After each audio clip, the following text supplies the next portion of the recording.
man toj vietoj dabar atrodo, kad mes pradėsim kalbėti nuo tvarumo apie regeneracinę pasaulėžiūrą. Tvarumas tai yra išsaugoti, o regeneracinė pasaulėžiūra tai yra atkurti, atsinaujinti ir sukurti naujo. Tai mano manymu tvarumo kitas kokybinis žingsnis bus regeneracinė pasaulėžiūra ir aš daugiau stengiuosi kalbėti apie tai ir stengiuosi kalbėti apie tai, kad šiandien yra poreikis, kad mūsų organizacijos veiktų gyvųjų sistemų principais. Ne mechaniškai, kur visi yra standartizuoti, bet kur yra gyva, kur galima daugiau atskleisti žmogaus ir organizacijos potencialą. O dėl regeneracijos, kaip manot, kada plačiau apie tai pradėsim kalbėti, nes tai dar iš viso niša tikriausiai. Jūs antras žmogus, iš kurio apie tai girdžiu.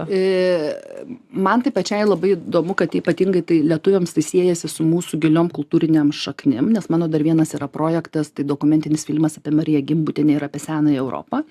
Ir mes esam lietuviai išlikę, pasak Marijos Gimbutės, tik tai vien todėl, kad mes esam išsaugoję senosios Europos 5-6 tūkstančių metų senumo kultūrinius kodus ir vienas iš jų tai yra ryšys su gamta ir regeneracija. Taip, tai man atrodo, kad mes lietuviai ypatingai turim galimybę dabartiniam laikmetį daugiau kalbėti ir elgtis, kad mūsų organizacijos taptų regeneracinės. O jeigu kalbėti apie patį terminą, aš labai maloniai buvau nustebinta vasarą tarptautinėje erdvėje žiūrėdama, netgi žymusis Davoso forumas jau irgi vartoja terminą, kad mums dabar reikia regeneratyvinės ekonomikos. Ir UNESCO konferencijoj berods ten rugsėjo mėnesį irgi ta tema buvo jau keliama. Tai mano manymu, kad dabar mes matome, kad išsaugoti vien neužtenka, nes regeneracinė pasaulėžiūra, jinai paliečia ne vien tik tai aplinką, bet ir paliečia žmogų.